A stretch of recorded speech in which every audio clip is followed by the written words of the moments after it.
jirila otu nkeji gata elekere asaa nke ụtụtụ n'ụlọ mgbasa ozi Eko FM 100.7. Anyị gbamụrụ nze ma mụọ ọzọ. Asị ihe ọbụla oge ya ruru ma mewe abụghị ụsa, ọ na-abụ kwaruo oge ya o were aka ya darara onwe ya atọ ntị n'ala anụrụ ikoro ndanda ebe achọkọtakwanụ mma ekwu abịa gba ama ihe riri n'ikpeazụ. Gerenụ ya nnọọ bụ akụkọ ụwa na nkenke na nke ụtụtụ taa bụ Mọnde abalị 3 nke ọnwa 11 afọ 2025 n'usoro ndị Igbo ji agụ ahịa ha tata bụ afọ na mbụ. Gerenụ isiokwu ndị ahụ bụ isi anyị bịara nnọọ lecha anya wee si oke ka anyị malitekwawa okpo. N'ụtụtụ taa onwe ka isi tọrọ anyị ya bụ ntị gị ahụ n'ala ka ute ị ga-anọrọ. N'aka chiburu steeti Benue ahapụtala kwuo ya ha na ọ chọrọ isonyere otu pati APC. Ị ga-anọrọkwa n'otu Serap adọkpụrụla akpabio na Abbas gụlụ ikpe.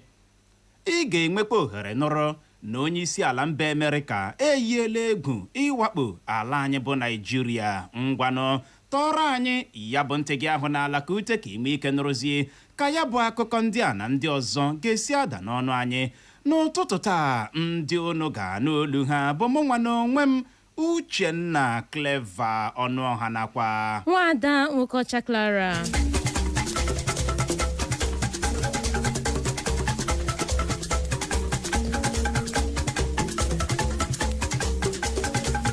aka chiburu steeti Benue bụ Gabriel Soswam apụtala mee ka ọha na eze mara na o nwere mmasị isonyere otu pati APC. Ya bụ Soswam bụ onye chịrị steeti Benue ugboro abụọ kwuru na ihe mere o ji kpebie isonyere otu pati APC bụ iji hụ na ya na onye isi ala Tinubu na onye odeakwụkwọ nye gọọmenti ala anyị bụ George Akume tinyere gọvanọ steeti Benue bụ Hyacinth Alia rụkọrọ dịka ji na mmanụ iji hụ na steeti Benue ritere uru ndị ha kwesịrị irite n'aka ọchịchị etiti. Ya bụ aka chiburu steeti Benue gara n'ihu kwuo na mkpebi a o nwere isonyere otu pati APC bụ iji hụ na ya na ọchịchị etiti gbakọtara aka buo ya megide aka mgbachere steeti Benue n'ihu bụ nke gụnyere enweghị nchekwa, enweghị ọrụ na enweghị ọrụ mmepe obodo kpọrọ aha na steeti Benue. Ndị uwe ojii steeti Kebbi agaala aka ka egbe ma pinwụrụ ndị ntorobịa mmadụ abụọ ma zọpụta otu nwatakịrị nwoke ọwụ dị afọ 14 na mkpamkpa ha kpara n'otu ebe ọwa Madịka Kaoji bụ nke dị na kansụl ime obodo Bagudo nke steeti ahụ. Ọ bụ onye oti mkpu ndị uwe ojii steeti Kebbi bụ nwa amadi Amadịka CSP Nafiu Abubakar bụ ya mere ka ọha na eze wee mara maka nke a n'ụbọchị ụnyaahụ bụ Sọnde. Ya bụ onye oti mkpu ndị uwe ojii steeti Kebbi kọwara na mmadụ abụọ a nwụchiri gụnyere Aliyu Alhaji Shehu bụ onye a na-etu Atin dị afọ 25 na Abubakar Omar bụ onye a na-etu Bube bụcha nnọọ ndị si obodo Amadịka Ọda nke kansụl ime obodo ya bụ Bagudo nke steeti Kebbi. Onye otimkpu ndị uwe ojii steeti Kebbi gara n'ihu wee kọwaa na nwụchiri mmadụ abụọ dịka ha na ndị uwe ojii ji egbe akwarịta mgbọ n'otu ime ọhịa ọwa Madịka Sada Forest.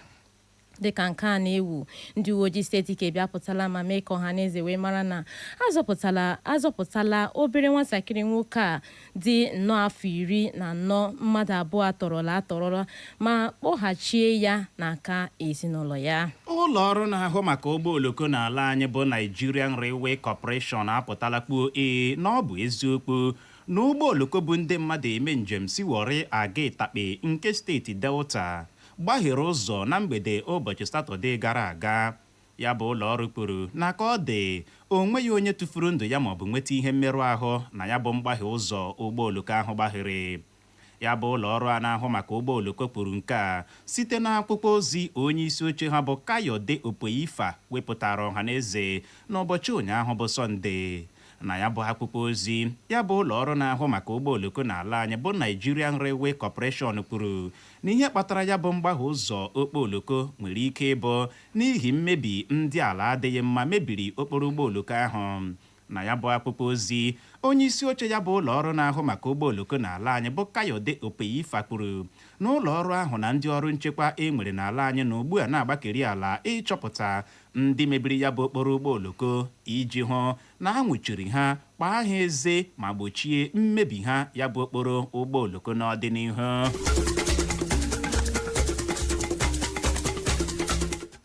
otu sirap adọkpụrụla onye isi oche ụlọ nzukọ sineti bụ Godswill Akpabio na onye isi oche ụlọ nnọchiteanya ala anyị bụ Tajudeen Abbas ga ụlọikpe n'ihi ọjụjụ ha jụrụ ime nnyocha gbasara ebubo eboro ndị omeiwu ala anyị na ha na-eji ego dị nde naira 3 jiri ekwulite okwu maọbụ na-akwalite okwu n'ụlọ nzukọ omeiwu ala anyị.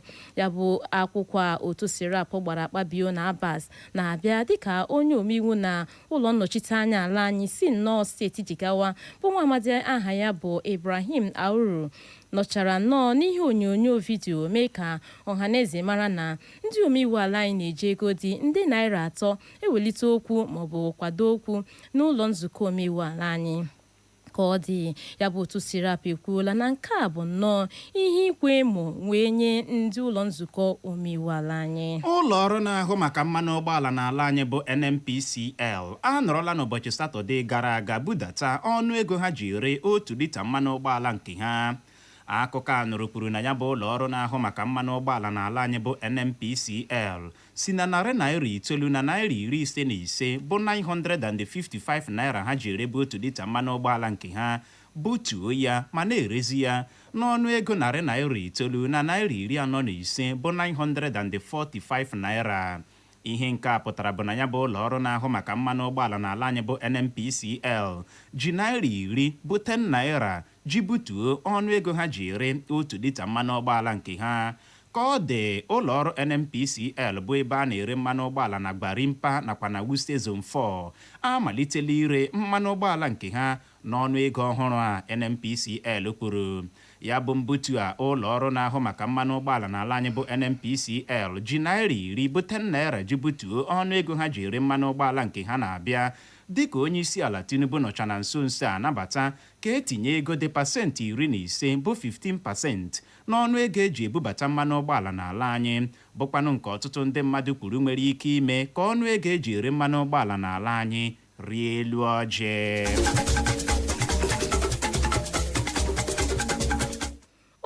ala mba Amerịka bụ Donald Trump enyela egwu iji nnọọ ndị agha mba Amerịka awakpo ala anyị bụ Naịjirịa n'ihi ihe ọ kọwara dịka oke ogbugbu a na-egbu ndị okpukperechi ụka Kraịst n'ala anyị bụ Naịjirịa.